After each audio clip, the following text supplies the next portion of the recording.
Large circle disclaimer स्पष्टीकरण। Large circle ये video केवल जानकारी देने के उद्देश्य से बनाया गया है। इसमें प्रस्तुत सभी समाचार, तथ्य और जानकारियां विश्वसनीय स्रोतों पर आधारित हैं, लेकिन हम इसकी पूर्ण सत्यता की गारंटी नहीं देते। हमारा उद्देश्य किसी भी व्यक्ति, संस्था, समुदाय या सरकार को ठेस पहुंचाना नहीं है। ये वीडियो किसी भी प्रकार की अफवाह, नफरत या भड़काऊ सामग्री को बढ़ावा नहीं देता। दर्शकों से विनम्र निवेदन है कि किसी भी निष्कर्ष पर पहुंचने से पहले स्वयं अपने स्तर पर जानकारी महिला सम्मेलन में मुस्लिम समाज के खिलाफ आपत्तिजनक भाषण, पुलिस को अर्जी, सोमवार को FIR की तैयारी। आदाब, मुस्लिम ऑफ गुजरात ये यूट्यूब चैनल पर आप सभी का स्वागत है। आज सुबह मुस्लिम ऑफ गुजरात यूट्यूब चैनल पर हमने गुजरात राज्य के पालनपुर शहर में आयोजित एक महिला सम्मेलन की वीडियो अपलोड की थी। ये कार्यक्रम एक कॉलेज परिसर में आयोजित किया गया था, जिसमें महिलाओं और लड़कियों के लिए भाषण प्रतियोगिता रखी गई थी। इस भाषण प्रतियोगिता का विषय था विधर्मी। दुर्भाग्यवश इस विषय पर बोलते हुए कई प्रतिभागी महिलाओं ने मुस्लिम समाज के खिलाफ आपत्तिजनक और भड़काऊ बयानबाजी की। कुछ महिलाओं ने तो मुस्लिम समाज का आर्थिक बहिष्कार, बॉयकॉट करने जैसी बातें भी की, जो न सिर्फ समाज को बांटने वाली हैं, बल्कि कानूनी रूप से भी गंभीर मानी जा सकती हैं। इस घटना के विरोध में आज पालनपुर शहर के कई मुस्लिम समाज के आगेवानों ने एकजुट होकर पालनपुर पुलिस स्टेशन में एक लिखित अर्जी शिकायत दी है। इस अर्जी में मांग की गई है कि भाषण देने वाली महिलाओं पर कानूनी कार्रवाई हो, इस आयोजन की आयोजक महिलाओं पर कार्यवाही हो, कॉलेज प्रशासन और कार्यक्रम के संचालकों पर भी कार्रवाई की जाए जिन्होंने इस विवादित प्रतियोगिता को अनुमति दी। इस बीच अहमदाबाद शहर में रहने वाले नांदोलिया कतादा, जो SDPI social democratic party of India के युवा नेता हैं, उन्होंने इस मुद्दे पर प्रतिक्रिया दी है। उन्होंने कहा है कि वे सोमवार को पालनपुर जाएंगे और वहां SDPI की स्थानीय टीम के साथ मिलकर संबंधित महिलाओं और आयोजकों के खिलाफ FIR दर्ज करवाएंगे। आप पहले वीडियो में देख सकते हैं कि पालनपुर में क्या कहते हैं मुस्लिम आगेवान, और उसके बाद दूसरे वीडियो में देखिए अहमदाबाद से नांदोलिया कतादा इस पूरे घटनाक्रम पर क्या कह रहे हैं और SDPI की आगे की रणनीति क्या है। ये वीडियो समाज को जागरूक करने के उद्देश्य से बनाया गया है। कृपया वीडियो को लाइक करें, शेयर करें और चैनल को सब्सक्राइब करें ताकि ऐसे ज़रूरी मुद्दे सभी तक पहुंच सकें। याकूबभाई इस्माइलभाई चौहाडिया बोलूँ छूँ અને જે આપણે કર્ણાવત સ્કૂલ ત્યાં ખોટી રીતે સંસ્થામાં ખોટી રીતે બોલ્યા છે એ ખોટું છે અને મારા બારામાં બી વિકાસ ડેરીના બારામાં બી ખોટું છે અને અમારે એવું કશું છે નહીં। કઈ કઈ જગ્યાએ આપણે કલેક્ટર સાહેબ, PA DSP સાહેબ, એ આપણે પૂર્વ પોલીસ સ્ટેશન એ સાહેબ ત્યાં રજૂઆત કરી છે।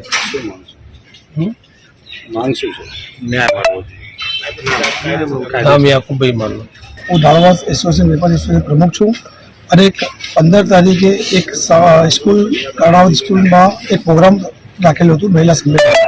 આમાં એક મહિલા છે એમને બહુ ખરાબ સબ્જેક્ટ આપવામાં આવ્યા છે, વિધર્મીઓના સબ્જેક્ટ આપવામાં આવ્યા છે અને એ બે મહિલાઓએ શાંતિ ઢળવાય, માહોલ ખરાબ થાય એવા સ્પીચો આપેલી છે અને આ સ્કૂલ આવી વિધર્મીઓના માટેની સ્પીચ આપતી હોય એ ખરેખર દુર્ભાગ્યની વાત છે। પાલનપુર શહેર એક એવો શહેર છે જ્યાં એક હિન્દુ અને મુસ્લિમ બંને એક એકતાની સાથે રહે છે। ડાળવાસ બજાર એક એવો બજાર છે ત્યાં હિન્દુ અને મુસ્લિમ બંને કોમના વેપારીઓ સાથે રહે છે। આ બંને કોમના વેપારી સાથે હળીમળીને વેપાર કરતા હોય છે। ત્યાં સવારથી સાંજ સુધીની 12 ગામની મહિલાઓ પણ આવતી હોય છે। અહીંયા એક પણ એવો કિસ્સો નથી કે મહિલાઓની છેડખાડી થઈ હોય કે મહિલાઓના સંગાત કઈ બી દુર્ભાગ્ય વ્યવહાર થયો હોય ને આવા સંદેશો મોકલી ને દુર્ભાગ્ય ફેલાવીને એક માહોલને ઢાંઢુવાની વાતો કરે છે એ ખરેખર દુર્ભાગ્યની વાત છે। તેના ઉપર કાયદેસર કાર્યવાહી કરવામાં આવે અને આ મહિલાઓ ઉપર ખરેખર જે પણ સંસ્થાઓએ જે આવા વિધર્મીઓ સબ્જેક્ટ આપેલા હોય એના ઉપર ખરેખર કાયદેસરની કાર્યવાહી કરવામાં આવે એ મારી અપેક્ષા છે। જૈન, મારું નામ નાંદોલિયા કતાદા છે। હું Social Democratic Party of India Vejalpur વિધાનસભાથી છું। અત્યારે હમણાં જ મારા સુધી મેસેજ પહોંચ્યા છે કે BK કર્ણાવતી જે કોલેજ છે પાલનપુરમાં એમાં એક સેશન રાખવામાં આવ્યું હતું અને એનો વિષય વિધર્મી રાખવામાં આવ્યો હતો, જે ભારત દેશ માટે ખૂબ જ શરમદાયક છે કે જે દેશ બિનસાંપ્રદાયિક છે, સેક્યુલર દેશ છે, એમાં પણ એક ધર્મને નીચો દેખાડવા માટે એવા સેશનો રાખવામાં આવે છે, એ પણ શૈક્ષણિક સંસ્થાઓમાં કે જ્યાં જે સંસ્થાઓમાંથી ભારતનું ભવિષ્ય નક્કી થાય છે, ભારતના એવા વૈજ્ઞાનિકો, એવા ડૉક્ટરો અને એવા નેતાઓ બહાર અને એવા IPS અધિકારીઓ બહાર નીકળે છે. એ જ શૈક્ષણિક સંસ્થામાં લોકોને એવું જ્ઞાન આપવામાં આવે છે કે મુસ્લિમ સમાજના ત્યાંથી કોઈ સામાન ન ખરીદવો, અને એમાં સ્પેસિફિક નામ લેવામાં આવે છે કે ઢાળવાસ અને જે પાલનપુરનો જેવો વેપારિક જે જગાઓ છે ત્યાંથી મુસ્લિમ સમાજના દુકાનોમાંથી સામાન ન ખરીદવું એવું તેઓ કહેવામાં આવે છે. અને બીજું કે વિધર્મીઓ એવા શબ્દો ઉપયોગ કરવામાં આવે છે મુસ્લિમ સમાજ માટે, એ ખૂબ જ શરમદાયક વિષય છે. આ ભારત દેશ જે સેક્યુલર દેશ છે, જેની આઝાદીમાં ભારતના મુસલમાનો અને હિન્દુઓનું ખૂન બહેલું છે, જ્યારે અહેમદાબાદમાં પ્લેન ક્રેશનો મામલો આવે છે ત્યારે સૌપ્રથમ સેવામાં મુસ્લિમ સમાજ આગળ આવે છે. એવા દેશમાં કેટલાક કટોકટીના સમયો હોય, કોરોના કાળ હોય, ત્યારે સૌપ્રથમ મુસ્લિમ સમાજ તેમના માટે આગળ આવે છે. એ સમાજને નીચું દેખાડવા માટે એક મોટો સેશન રાખવામાં આવે છે કર્ણાવતી કોલેજમાં, અને એમ જાણ કરવામાં આવે છે કે એનો એક સબ્જેક્ટ રાખવામાં આવે છે કે વિધર્મી વિશે તમારે જાણ કરવાની, વિધર્મી શું છે. અને પહેલગામના અટકને લઈને તે લોકો વિધર્મી માટે રજૂઆતો કરે છે. તમે જે તેના આયોજકો છે અને જ્યાં તે પ્રચારકો છે જે ત્યાં આગળ ભાષણ આપી રહ્યા છે, એમને હું કહેવા માગું છું કે તમે વિડીયો નથી જોયા કે જ્યારે પહેલગામનો અટેક થયો ત્યારે મુસ્લિમ સમાજ અમદાવાદમાં બહોળા પ્રમાણમાં અને ખૂબ જ મુસ્લિમ સમાજના લોકો રોડ પર આવ્યા હતા કે આતંકવાદીનો કોઈ ધર્મ નથી, આતંકવાદીને સજાઓ આપો. અમે તો આતંકવાદીઓના વિરુદ્ધ જ છીએ. જ્યારે પણ આતંકવાદીના હુમલો કરવામાં આવે તો ભારત દેશનામાં આપણા પાસે રાઇફલો પડી છે, આપણા પાસે એટલા સશસ્ત્રો પડ્યા છે, મારી નાખો.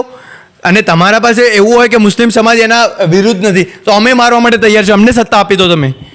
તો અમે આતંકવાદથી પહેલાંથી જ વિરુદ્ધ છીએ. આતંકવાદનો કોઈ ધર્મ હોતો નથી ને કોઈ ધર્મને સાથે જોડવામાં આવે તો એ મૂર્ખાપણી છે, અને તમારી સોચ કઈ દિશામાં જઈ રહી છે એ બતાવી રહી છે. તમે એક નિમ્ન સોચવાળા લોકો છો, એ તમે આતંકવાદને એક સમાજ સાથે જોડો છો. આ તમારી એક સોચ બતાવી રહી છે. હું લગાતાર પાલનપુરના પીઆઈ સાહેબ જોડે અને DYSP ગામિત સાહેબ જોડે રજૂઆત કરી રહ્યો છું કે આ લોકો જે એના સંચાલકો છે અને તે શૈક્ષણિક સંસ્થાઓમાં રાખે છે અને તેના જે ભાષણ કરી રહ્યા છે એ લોકો પર ફરિયાદ થાય, એના માટે મેં રજૂઆત કરી છે. અત્યારે ત્યાંથી મને મેસેજ મળ્યા છે કે ત્યાં મુસ્લિમ સમાજના લોકો પોલીસ સ્ટેશન પહોંચી અને રજૂઆત પણ કરી છે, અરજી પણ આપવામાં આવી છે. હું સોમવારે અમદાવાદથી હું પાલનપુર આવી રહ્યો છું અને હું 12 વાગે SP ઓફિસ પહોંચી અને SP સાહેબને રજૂઆત કરીશ. આપણા અક્ષરાજ મકવાણા સાહેબ જે પાલનપુરમાં અસામાજિક તત્વો અને આવા નિમ્ન સોચવાળા લોકોને જેમને કાયદો અને વ્યવસ્થા સારી રીતે સંચાલન કર્યું છે એવા SP બનાસકાંઠાના, અને તેમની જે કાર્યશૈલી છે ખૂબ જ સરસ રહી છે. તો હું એમના માટે એવી વિનંતી કરીશ કે તમારી કાર્યશૈલી ખરાબ ના થાય અને આ લોકો પર એવી રીતે કલમો એક્ટ લગાવવામાં આવે 295 એવી કલમો લગાવી અને આમને જેલના સળિયા પાછળ રાખવામાં આવે. કેમ કે આ લોકોને જો છોડી દેવામાં આવશે તો આવા બીજા 50 લોકો ભારત દેશનો જે રહેલો ઇતિહાસ કે ભારતમાં શાંતિને ડહોળાઈ કરવામાં આવશે અને શાંતિ ખરાબ ના થાય તે માટે હું SP સાહેબ, ત્યાંના IG જે છે એમને પણ હું રજૂઆત કરું છું કે આમના વિરુદ્ધ તાત્કાલિક ધોરણે આમની ફરિયાદ લેવામાં આવે. તેઓ એવું દર્શાવી રહ્યા છે કે ડેરીમાંથી દૂધ ના લો, ને ડેરીનું પણ નામ જાહેર કરી રહ્યા છે કે આ ડેરીમાંથી જ દૂધ ના લેવામાં આવે. અને એમ જાણ કરવામાં છે કે આ જે ડેરીનું દૂધ છે એ ખૂબ જ નિમ્ન અને ક્વોલિટી વગરનું દૂધ છે. તો એ તમે કોઈના પર આરોપ ન લગાવી શકો. જો તમને એવું દેખાયા હોય છે તો તમે ફૂડ ડિપાર્ટમેન્ટને જાણ કરો, ફૂડ ડિપાર્ટમેન્ટ એના પર કાયદેસરની કાર્યવાહી કરશે. તમે એક જ લોકોને ટાર્ગેટ કરી કે જે માણસની છે એ જે છબી બની રહી છે પાલનપુર વિસ્તારમાં. હું કેટલાક વર્ષથી પાલનપુર વિસ્તારમાં રહેલો છું અને હું ત્યાંનો જ સ્થાનિક છું. તો મેં જોયું છે કે જ્યાં સુધી આ ડેરીનું નામ પાલનપુરમાં ખૂબ જ નામ છે અને એનું નામ ડોળવામાં આ લોકોએ નામ લીધું છે, તો હું એમ બી કહું છું કે જે માણસની છબી કરવામાં આવી છે એની બી કલમ લગાવવામાં આવે. અને વિધર્મી જે મુસ્લિમ ધર્મને વિધર્મી કહેવામાં આવ્યો છે તો એમને હું જાણ કરવા માગું છું વિધર્મી કોને કહેવાય અને વિધર્મી કોણ છે એ તમે સાબિત કરી બતાવો. હમણાં જ કેટલાક ભાજપાના નેતાઓ બળાત્કાર કરી રહ્યા છે. શું તમારા પાસે એવી બોલવાની ક્ષમતા છે કે ભાજપાના નેતા વિરુદ્ધ તમે બોલી શકશો? ભારત દેશમાં આતંકવાદીઓ હુમલો થયો, તમે તમારા પાસે ક્ષમતા છે કે આપણા પીએમ સામે અવાજ ઉઠાવી શકો કે તમે કેમ એમને સજા ન કરી, તમે કેમ એમને ન પકડી? તમે તો 56 ઇંચની છાતીવાળા કહેવાઓ છો. તમારા પાસે શું એવા પાવર છે કે જે લોકો અસામાજિક તત્વો છે, જે લોકો પર અત્યાચાર કરી રહ્યા છે, એના વિરુદ્ધ અવાજ ઉઠાવો. અમે તમામ ધર્મમાં સાથે જોડાયેલા છે, તમામ ધર્મના એવા પણ મુદ્દાઓ છે જેના માટે અમે લડી ચૂક્યા છીએ. અને તમને શિક્ષણ જે જ્ઞાન છે, તમને જ્ઞાનનો અભાવ હોવાના કારણે તમે વિધર્મી સબ્જેક્ટ રાખીને તમે આ શૈક્ષણિક સંસ્થાઓમાંથી જે યુવાનો, જે યુવા પેઢીઓ આઈપીએસ આઈએસ બની શકે, એ જ પેઢીઓને તમે ખરાબ કરવાની કોશિશ કરી રહ્યા છો. હું એવા યુવાનોને પણ કહેવા માગું છું, હું પોતે યુવાન છું, મારા જે ક્ષમતા છે, હું જે નોલેજ લીધું છે, હું જે ભણેલો છું, એના પ્રમાણે હું વિચારી શકું છું કે આ દેશ સેક્યુલર દેશ છે, આ દેશમાં તમામ લોકોના ખૂન બહેલા છે. અને જ્યારે બી તમારા પાસે જ્યારે બી એવી હોય કે અમારા ખૂનની બલિદાનની જરૂર છે, તો સૌથી પ્રથમ આ નાંદોલિયા તમને પહેલી સભામાં મળશે અને એ જ આ દેશ માટે ખૂન બહાવશે. હું આ દેશ માટે મારી જાન અને મારા પાસે જેટલો વખત રહેલો છે હું આપવા માટે તૈયાર છું. આ દેશની સારી પેઢીઓ તૈયાર કરવા માટે હું કેટલાક વર્ષથી લડી રહ્યો છું મેદાનમાં.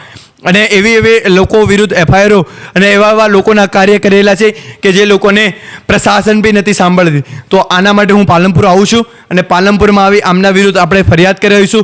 જો પોલીસ ફરિયાદ નહીં લે તો 2 દિવસ પાલનપુર બંધનું એલાન હું કરીશ અને પાલનપુર બંધ કરીશું અમે. अगर आपको दिलचस्प और जानकारीपूर्ण वीडियो पसंद हैं तो हमारे YouTube channel Muslim of Gujarat को अभी सब्सक्राइब करें, वीडियो को लाइक करें और ज़्यादा से ज़्यादा शेयर करें ताकि हमारा संदेश दूर दूर तक पहुँचे. आपका सपोर्ट हमारे लिए बहुत मायने रखता है. शुक्रिया.